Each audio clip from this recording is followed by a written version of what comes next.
We are live. Good afternoon, everybody. It's 2 o'clock. I'm Mike Brooks. I'm here with Frank DiBenedetto on the Elevating IT podcast. What's up, Frank? How you doing today, Mike?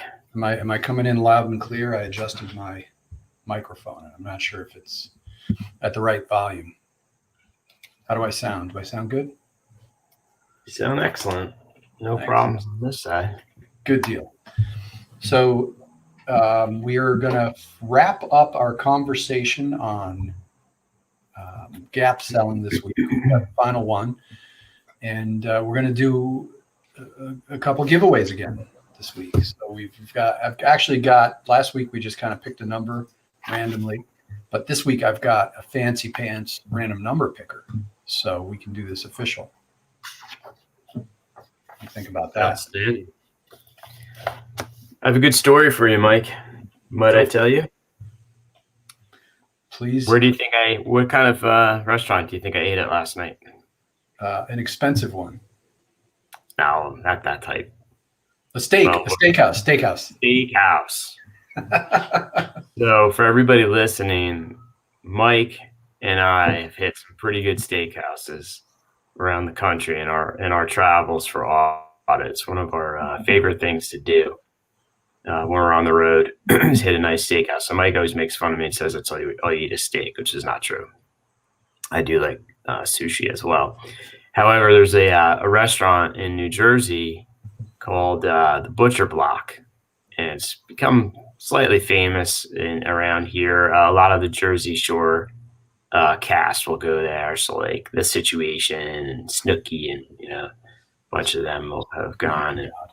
And so I guess at some point somebody had complained, that there was outdoor dining, but somebody complained and they decided they're not taking any reservations. So you can't get a reservation there. You've got to know somebody. And a buddy of mine has a standing reservation now.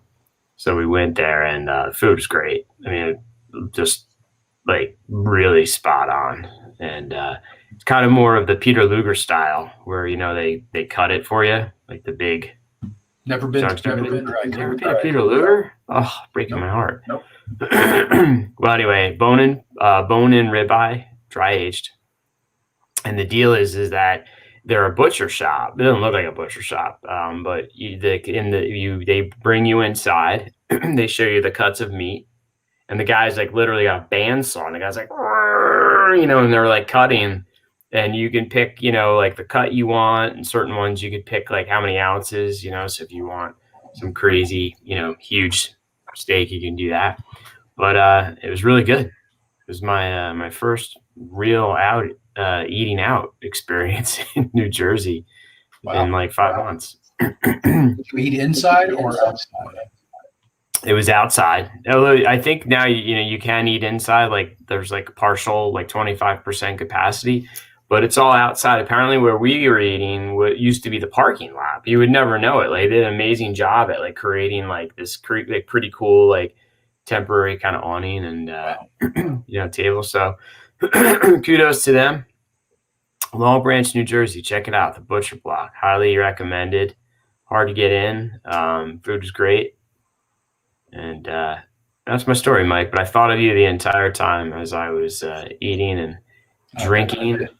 It said my friend Mike would have really liked to have been here. Everywhere we go, it's a steakhouse. I said, Frank, we got to go to this restaurant by a famous chef.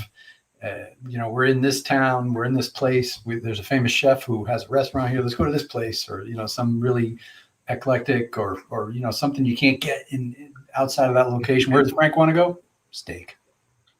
Yeah, but usually, and in truth be told, we're not going to like the chain steakhouses. We're going let's talk about Cork and Cow in Franklin, Tennessee for a second.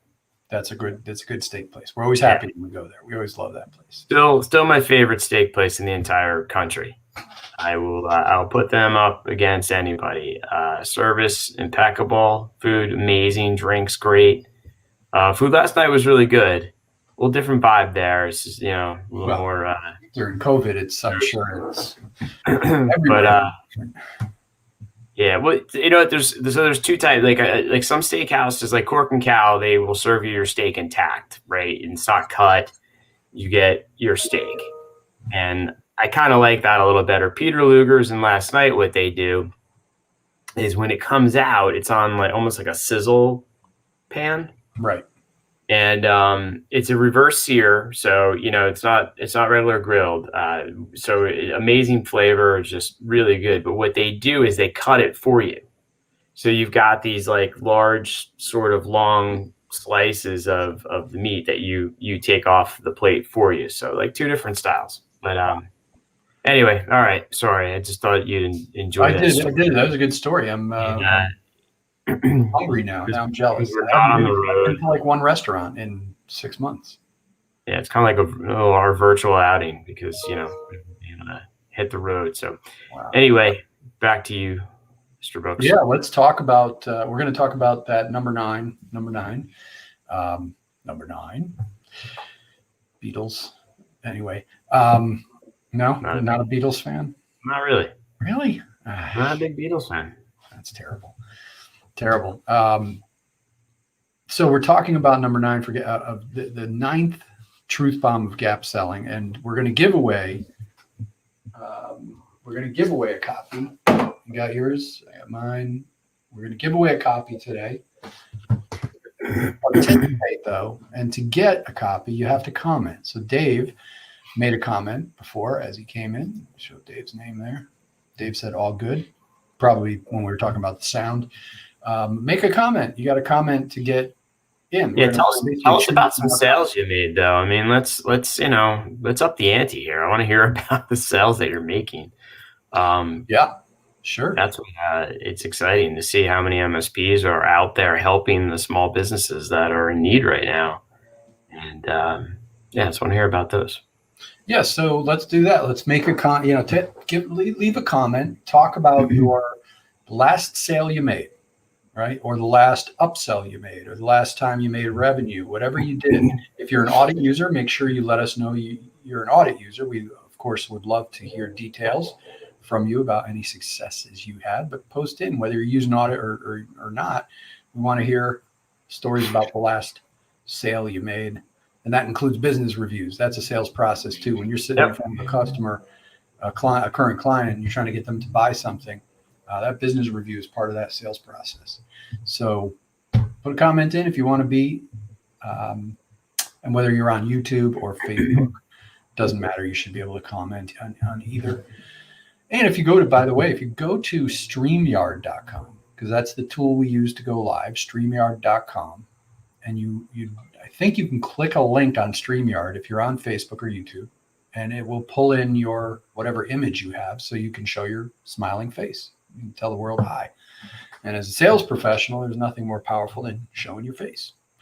So, hey, can I tell you about my? I am adding a new line, a new cybersecurity product. Yes. For zero trust application allowance, where essentially this product, we just did the demo last week. It will early this week. With the holiday, I'm all messed up. It will block installations of unknown applications unless they're specifically allowed. And anything bad get on your computer typically is going to try to execute something. Also, we can do data governance, which is another area that we wanted to shore up, where how you make sure people don't save things on their desktop. Right, before we didn't really have any way of policing it, and this tool looks pretty promising. So there is a new audit item in the system now for this, and I'm going to start showing this in my business reviews that I have coming up for the end of the third quarter and certainly for the fourth quarter. And it's one of the ones we're going to be focusing on. So it's going to be a red box, a little explanation with an infographic coming, and then try to turn that box green. So this is not one, then I was going to ask you this, is this one that you're going to present as opposed to turning it on? Because sometimes you just turn on the new service and you make it green and you tell them about it.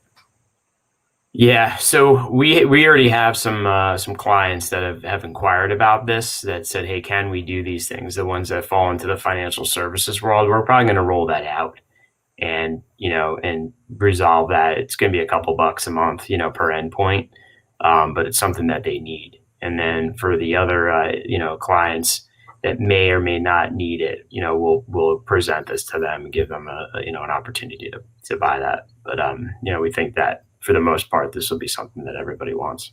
Oh, that's cool. Yeah, so I'm not going to name the vendor right now. Maybe a future live we will.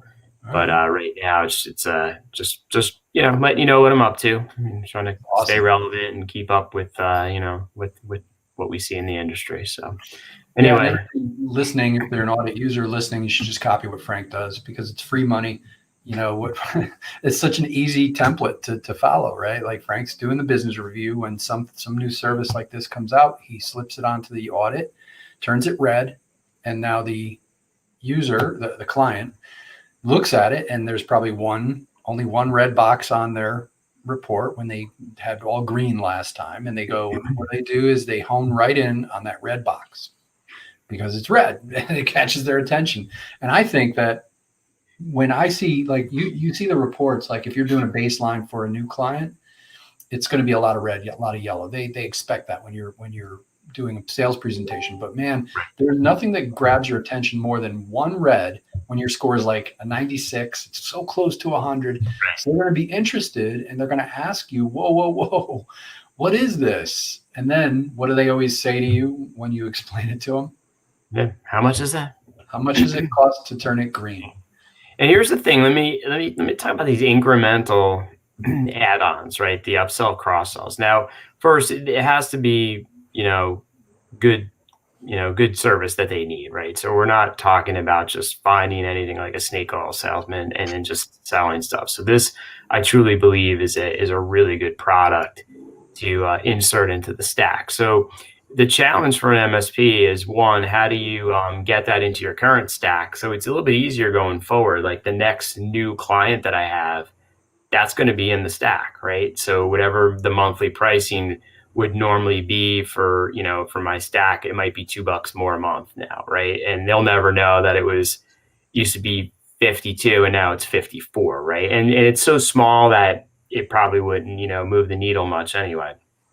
But when you have existing clients, it's hard. You can't just always just keep increasing your prices and just sticking things in there. So many times you have to, you go out there and I use audit to do that upsell and cross-selling. But here's the thing, like, let's say you manage 1,000 endpoints, which is pretty realistic for an MSP, right? Using, a PSA and an RMM tool. Let's say you have 1,000 endpoints. If you buy a product that maybe the cost is $1 a month per workstation, and you sell it for $2 a month, incrementally you go, hey, it's only $1. It's not that big of a deal. But across 1,000, that's another $1,000 a month of profit for you. Yeah. Like, think about what you could do with that $1,000 a month, even if you didn't even say take it home, right? And you reinvested it in marketing somewhere, right? You did some campaigns, or you spent money on Facebook or Google AdWords or something. You just reinvested that money, and you see where that goes. So these little things that seem small add up pretty quickly. And so, I think there's, especially in times where maybe we're all saying, hey, it's a little bit harder or more challenging to get a new client right now because, people are more cautious. Maybe people are afraid to make a change with everything, that's currently going on. It's, you go to your existing client base and you just, again, you're upselling and cross-selling, but it adds up pretty quickly. And it's interesting, Robin Robbins released some numbers across what the MSPs that she polled were seeing right now. And what was interesting was that revenue was somewhat flat, but income was up, which means that it seems to indicate to me that MSPs are being more efficient right now. They've trimmed out things that they don't need to run their business.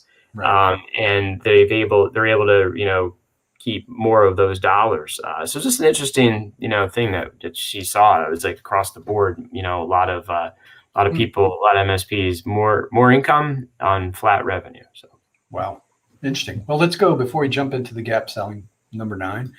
Let's go to some comments, because if you want to get the book, you've got to comment. We're going to take all the commenters and do a little raffle. So David says, haven't made any new sales, looking to add new tools to work on making sales. And he said it's just him and a side business as yet. So my advice, I would say, Dave, if you're an audit user, if you're on an audit account, go into the categories section and then go to the rapid assessment category and watch the webinar replay that Frank did with Robbins on the 10-minute call, because that's a great prospecting tool. Check that out. Absolutely. And Brian Wibble says, love this Friday forum. Thank you, Brian. Awesome to have you. And without further ado, Frank, do you want to reveal, because there's a cuss word, I don't know if you're going to get cussy, if you're going to cuss here. I mean, I'm going to pretend I'm going to read it right from the book, so you don't blame me. I'm just going to read exactly what Keenan says. This is the final number 9 truth bomb, that no one gives a shit about you in sales. And of course, he goes on to explain in greater detail that, we touched on this. You're in the show me economy now, right? It's no more tell me, it's show me. Before we were all over the internet, when you would meet with a new prospect, you had your corporate brochure and you told them about, how you started the business and how long you've been in business, and you talked about yourself for a while. But these days, when you go into these meetings, they already know all about you, right? They've been on your Facebook page, your LinkedIn page. They've looked at your website. They've done research. They see if you have any common friends, etc. So they know all about you. You don't really need to go in there and talk about yourself. And we talked about this earlier in some of the other sales truth bombs, is that you need to be listening, and they are going to pick up on the fact if you ask questions and listen and show genuine interest in them, right? That's who they care about. They care about themselves. And it's not selfish, it's sales, right? And so we need to show them how we can help them, right? And basically what we're doing is we're unearthing those problems. We're helping them see that they need a solution, right? And that's where we come in, right? And then they anxiously will look forward to it. So, I mean, that's it at a very high level. They don't care about you. If you're in there, me, telling them all about your MSP and all the things you have and all the things that you do, it's a fail in my book and in his book as well. Yeah. People, the old school way was, this is when I was first started selling, or before the internet. I just hit my keyboard, didn't screw anything up. Before the internet, was that, you had to explain who you were and what you did. People wanted to know. That's why they say, the show me, the show me economy, or tell me. You had to do all that. They wanted you to do that, but now they just get to the point, man. They know already everything they need to know before you even walk in. And I don't think people ever gave a shit about the company, really. At the end of the day, they just want to know, is this going to be a solution that solves my problems? Right. What can you do for me? So let's review. I have my book out, turning to the page in chapter, and this is in chapter 2 of the book, the truth bombs. We covered them each week, and we went into a lot of detail on them. But I think now that we're wrapping this up, let's talk about this. Number 1 is no problem, no sale, and I'll just read them off, Frank, just to remind everybody. And you can stop or talk about whichever you want, because these really all work together, right? Mm-hmm. No problem, no sale. Number 2 is in every sale there's a gap. Number 3 is all sales are about change. Number 4. Customers don't like change. Number 5, sales are emotional. Number 6, customers do like change when they feel it's worth the cost. Number 7 is asking why gets customers to yes. Number 8 is sales happen when the future state is a better state. And number 9, of course, is no one gives a shit about you. Okay. And I can say that you've just described exactly the simplified process that audit will basically empower you with from a sales perspective. If you go in and do the discovery, you're going to get to that why. You're going to make the prospect feel like they're being heard and that you're listening to them. You're going to build rapport, develop a relationship with them. You come in with the audit report and you show them where their current state is today. I guarantee you will be unique because nobody's doing this, right? Everybody else is coming in with, 500 pages of tech data, and they talk about it, but it doesn't have the same effect as when you present it the way we present it in that audit report. It shows it simply, shows it emotionally. It shocks them. It wakes up their that crocodile brain that we talk about. It gets them wanting to see how they can close the gap. And then you show them whatever your solution is as a proposed plan or the future state. And that gap is, and you get them emotionally invested in where they want to be. And then you show them what's going to cost or take to get there. And that shows the value of your solution.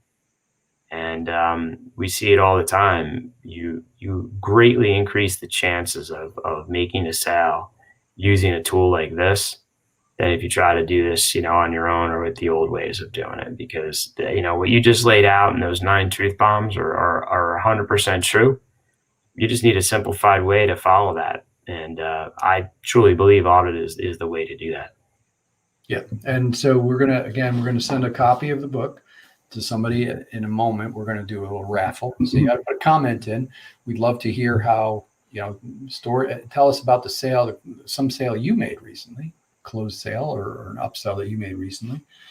And then this book really Frank found this book, and I had it on my shelf already because I probably have every freaking sales book that's ever been written because I just have a habit of buying them automatically. And I hadn't even read it yet. It was found on my bookshelf after Frank told me about it. And Frank really, you kind of fell in love with this because it really illustrated how audit works. And it was like audit brought to life. I can tell you from reading a lot of sales books that I think every good sales book is audit come to life. It's I'm rereading The Psychology of Sales by Brian Tracy now. Read that book every now and then, and it's actually a training audio book. But man, it's funny, he wrote that book before the computers were on people's desks. He called them microcomputers, or they were just starting to come out. I think it was in the 80s he wrote that book. And I'm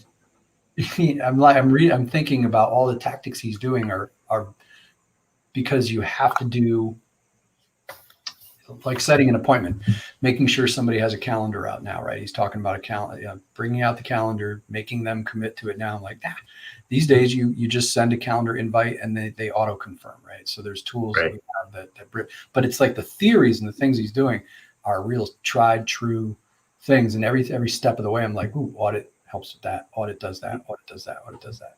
So it's really cool.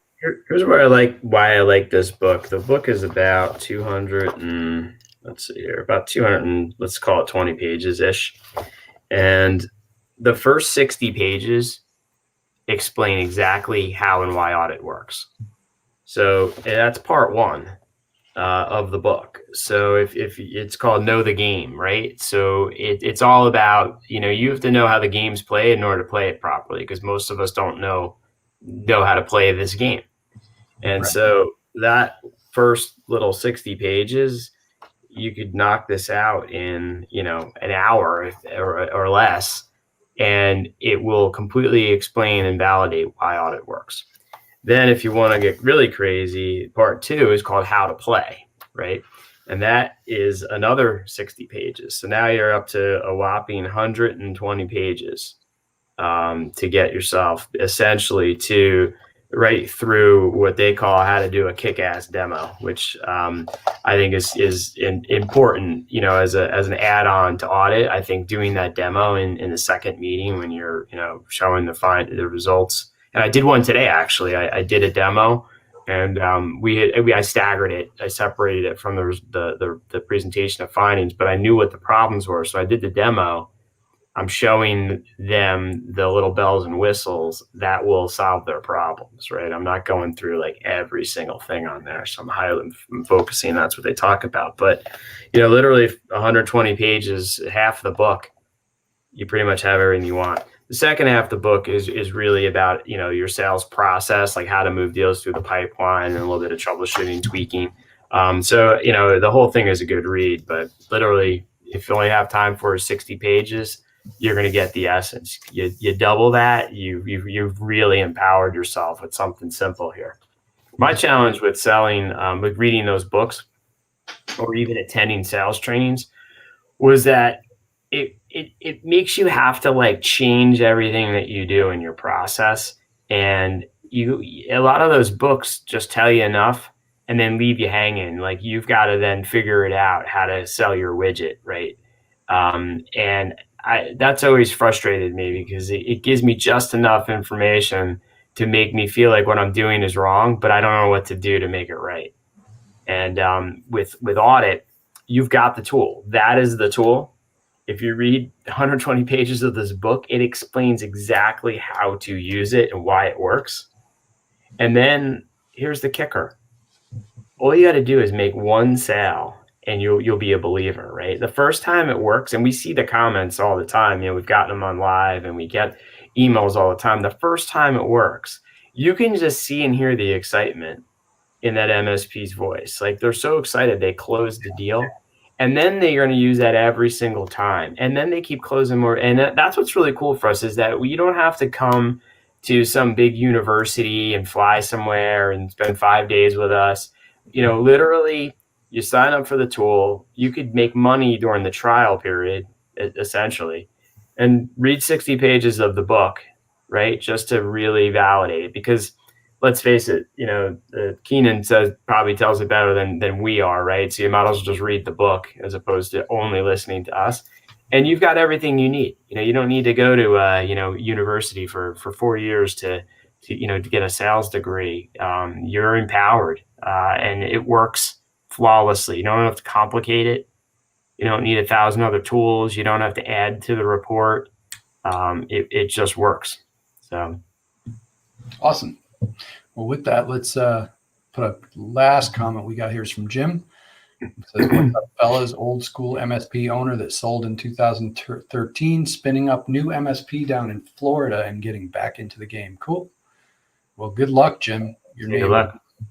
I know your name, so I think you're an audit user, or you were, but I've seen your name, and I know Brian as well. So let's see. I'm going to load the numbers up, and we'll do a little raffle here. Let's see. Some good odds here for winning. Let's see, 1 to 6. Are you ready? I'm going to generate the number, and it is number 6. Is the 6th comment is Jim. Jim, you jumped on just in the nick of time. Congratulations. Cool. Jim wins a free copy of Gap Selling, right? Yeah, Jim's getting a free copy of Gap Selling. So, Jim, you're going to have to email me your address, best mailing address that I can send to. Shoot me an email at mike@auditforit.com, auditforit.com, and shoot me your physical mailing address. You're going to get actual physical copy of the book, not an ebook. So, can I make the comment that we actually did send a book to, South Africa? Yep. And you tried to fool me into giving you my passport number. And then you realized you actually needed the passport number of the person you were sending it to. Yes. So I felt like I was being like cyber scammed by you, Mike. I thought you were trying to dupe me. And I said, this seems like a recipe for disaster. And then luckily we figured it out. But I thought it was pretty cool, though, that we've got users all over the world. Right. using audit and finding success with it. So, yeah, they've got a really cool, they're in Cape Town. Yeah. And they've got a really cool opportunity there because nobody's really selling services the same, like their competition is so far behind them. They've Right. really got it together. They're following the American model, and they're gonna take it by storm. So, and the funny thing is, the person who I talked to is a sommelier. So we started talking because I'm like, every now and then I pick up South African wines because they're good values and they're always good wines. And I told him one of the ones that I liked, and he had recommended. He goes, if you can get your hands on this brand, and I wrote it down. And then that same night, after I got off the demo with him, I went down into my basement, and I had that bottle of wine already in my basement. It was pretty fun. Oh, really? Like, cool. I bought what he actually suggested. Wow. Pretty cool. Very cool. So with that said, let's wrap it up and get on with the weekend. We're at about 30 minutes. So tune in next week to the Elevating IT podcast, and have a great weekend, everybody. Yep. Thanks so much for joining us.